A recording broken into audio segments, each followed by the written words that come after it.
बात उन दिनों की है जब एक छोटे से गांव में एक प्यारा सा परिवार रहता था।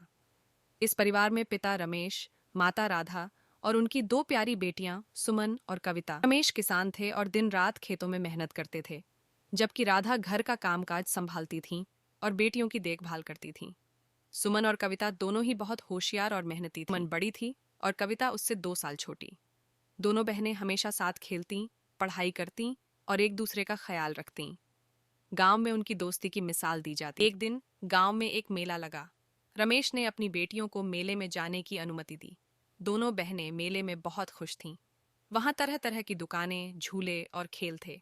सुमन ने एक सुंदर सी गुड़िया खरीदी और कविता ने एक प्यारा सा खिलौना हाथी। मेले में घूमते घूमते दोनों बहनें एक जादूगर के स्टॉल पर पहुंची।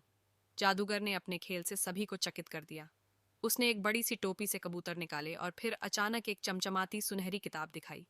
जादूगर ने कहा, यह किताब जादुई है। जो भी इसके पन्ने पलटेगा उसकी एक विश पूरी होगी। सुमन और कविता बहुत उत्साहित हो गईं। उन्होंने अपनी अपनी विश मांगी। सुमन ने विश की कि उसके पिताजी को बहुत सारा धन मिल जाए ताकि वे आराम से जिंदगी जी सकें। कविता ने विश की कि उसकी माँ हमेशा स्वस्थ और खुश रहें। जादूगर ने किताब के पन्ने पलटते हुए कहा, तुम्हारी विश पूरी होगी। और अचानक से किताब चमकने लगी। सुमन और कविता ने अपनी आंखें बंद कर लीं। जब उन्होंने आंखें खोलीं तो देखा कि उनके पिताजी के खेतों में सोना ही सोना उगाया है और उनकी माँ बिल्कुल स्वस्थ हो गई हैं। गांव के लोग यह देखकर हैरान रह गए। रमेश और राधा ने अपनी बेटियों को गले लगा लिया और जादूगर का धन्यवाद किया। सुमन और कविता ने समझा कि सच्चे दिल से की गई विश और मेहनत का फल हमेशा अच्छा होता है। उस दिन के बाद रमेश का परिवार खुशहाल और संपन्न हो गया।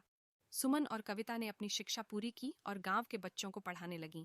उन्होंने सिखाया कि मेहनत, सच्चाई और अच्छे दिल से की गई प्रार्थना का हमेशा फल मिलता है। अगर आप महादेव पर विश्वास करते हैं तो हमारे चैनल को लाइक और सब्सक्राइब करें।